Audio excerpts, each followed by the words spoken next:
నేటి సభకు ముఖ్య అతిథిగా విచ్చేసినటువంటి మన ప్రియతమ నాయకులు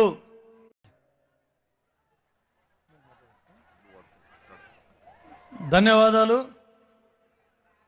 నేటి సభకు ముఖ్య అతిథిగా విచ్చేసినటువంటి మన ప్రియతమ నాయకులు తెలంగాణ రాష్ట్ర ముఖ్యమంత్రి గౌరవనీయులు రేవంత్ రెడ్డి గారు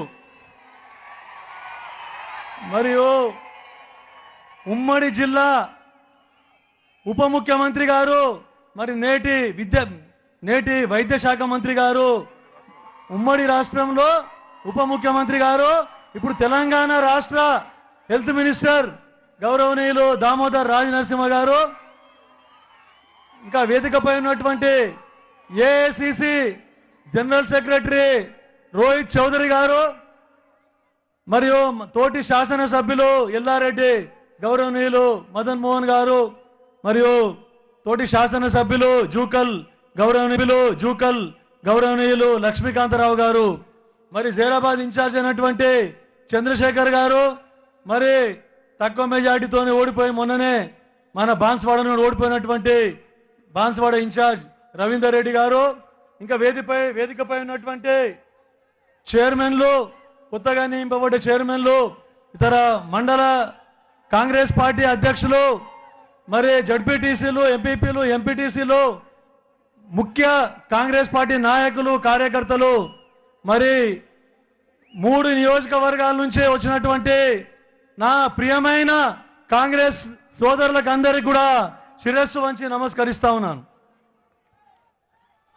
ముఖ్యంగా నాకు అతి కష్టమైన ఎలక్షన్ మొన్న నారాయణఖేడ్ నియోజకవర్గంలో, మా నారాయణఖేడ్ నియోజకవర్గం నుంచి వచ్చినటువంటి కాంగ్రెస్ పార్టీ సోదరులు అంత కష్టమైన ఎలక్షన్ కూడా నాకు ఎక్కువ మెజార్టీ ఇచ్చి 58,000 మెజార్టీ ఉన్నది, 58,000 మెజార్టీ కొట్టేసి 6.5 మెజార్టీతో నన్ను గెలిపించినందుకు, కాంగ్రెస్ పార్టీని గెలిపించినందుకు మరొక్కసారి శిరస్సు వంచి నమస్కరిస్తా ఉన్నాను.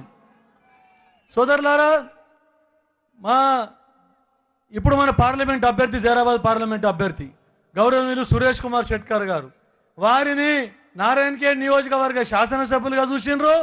గతంలో 2009లో జైరాబాద్ పార్లమెంట్ అభ్యర్థిగా కూడా మనం చూసినాం.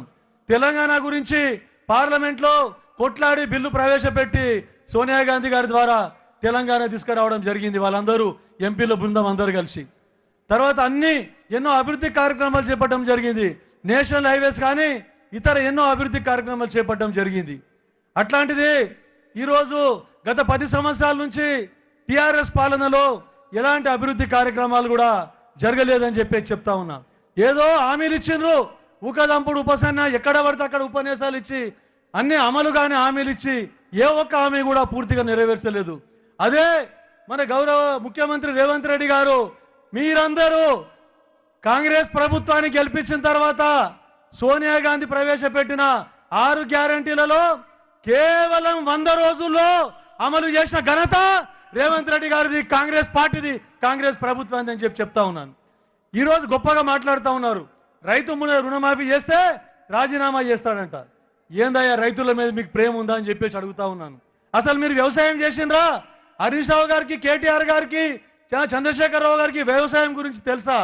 మీరు అధికారంలోకి వచ్చినాక ఫామ్ హౌస్లు కట్టుకున్నారు. కానీ మా నాయకుడు, మా ముఖ్యమంత్రి గారు రైతు కుటుంబంలో పుట్టి, వ్యవసాయ కుటుంబంలో పుట్టి, రైతుల గురించే ఆయన తపన పనిచేస్తా ఉండని చెప్తా ఉన్నాను.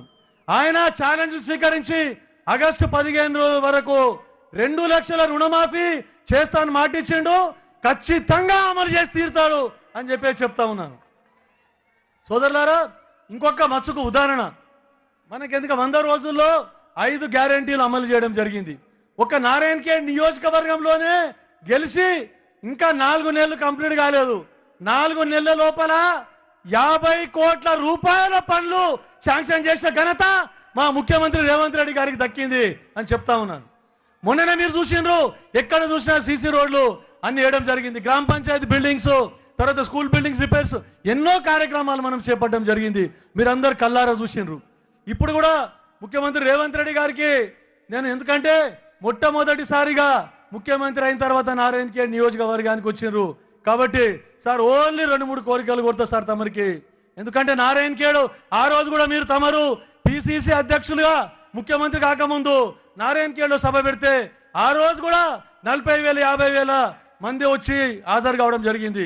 ఆ రోజు తమరు చెప్పింది సార్, ఆ రోజు మీకు విన్నవించుకున్నా నారాయణ ఖేడ్ నియోజకవర్గం వెనుకబడ్డది, ఎంతో మంది ఎస్టీ సోదరులు ఇతరత్ర వలసలు పోతూ ఉంటారు, ఇక్కడ జీవనోపాధి ఉండదని చెప్పడం జరిగింది. వారి తర్వాత ఎంతో మంది అన్ఎంప్లాయ్మెంట్, చాలా మంది యువకులు చాలా చదువుకుంటా ఉన్నారు సార్, చాలా విద్యలో వెనుకబాటు ఉంటుంది నారాయణ ఖేడ్ నియోజకవర్గం. కానీ ఈరోజు చెప్తా ఉన్నా చాలా ప్రగతి సాధించిన విద్యలో నారాయణ ఖేడ్ నియోజకవర్గంలో ఒక ఉదాహరణ చెప్తాను సార్. మొన్ననే ఇంటర్మీడియట్ ఫస్ట్ ఇయర్ రిజల్ట్స్ వస్తే రాష్ట్రంలో మొదటి ర్యాంకు సాధించిన ఘనత మా నారాయణ ఖేడ్ జూనియర్ కాలేజ్ అని చెప్తా ఉన్నాను సార్. తర్వాత 3వ ర్యాంకు కూడా Narayana Khed junior college, government junior college. 4వ ర్యాంకు కూడా స్టేట్ 4వ ర్యాంకు కూడా నారాయణ ఖేడ్ నియోజకవర్గంలోని ఈ గవర్నమెంట్ జూనియర్ కాలేజ్ సాధించింది సార్ చెప్తా ఉన్నా. అయినా కూడా ఎంతో మంది డిగ్రీ కంప్లీట్ అయ్యి పీజీ కంప్లీట్ అయ్యి ఉద్యోగ అవకాశాలు లేకుండా ఉద్యోగాల గురించి 10 సంవత్సరాల నుంచి తపన పడతా ఉన్నారు. ఇప్పుడు ఆసక్తి గురించింది, తమరు వచ్చిన తర్వాత 30,000 ఉద్యోగాలు 3 నెలల లోపలనే అపాయింట్మెంట్స్ ఇవ్వడం జరిగింది. చాలా ఆశతో ఎదురు చూస్తున్నారు. నరేంద్ర మోడీ 2 కోట్ల ఉద్యోగాలు ప్రతి సంవత్సరం ఇస్తున్నారు, ఆయన కూడా మాట తప్పినరు, ఒక్క ఉద్యోగం కూడా ఇవ్వలేదు. కాబట్టి తమరితో విన్నవించుకునేది, నారాయణ ఖేడ్ నియోజకవర్గంలో తగినంత ల్యాండ్ ఉన్నది, government land. Industrial cluster sanction చేసి ఇక్కడ పరిశ్రమల మీద ఒత్తిడి తీసుకొని వచ్చి ఈ రూరల్ ఏరియాల ప్రాంతీయ పారిశ్రామికీకరణ, రూరల్ ఇండస్ట్రియల్ పాలసీ తీసుకొని వచ్చి ఇండస్ట్రీస్ ఏర్పాటు చేయాలని చెప్పి తమని కోరుకుంటా ఉన్నా సార్. తర్వాత ఇరిగేషన్లో ఎంతో వెనుకబడ్డది, ఎంతో ప్రాజెక్టులు అని చెప్పినారు.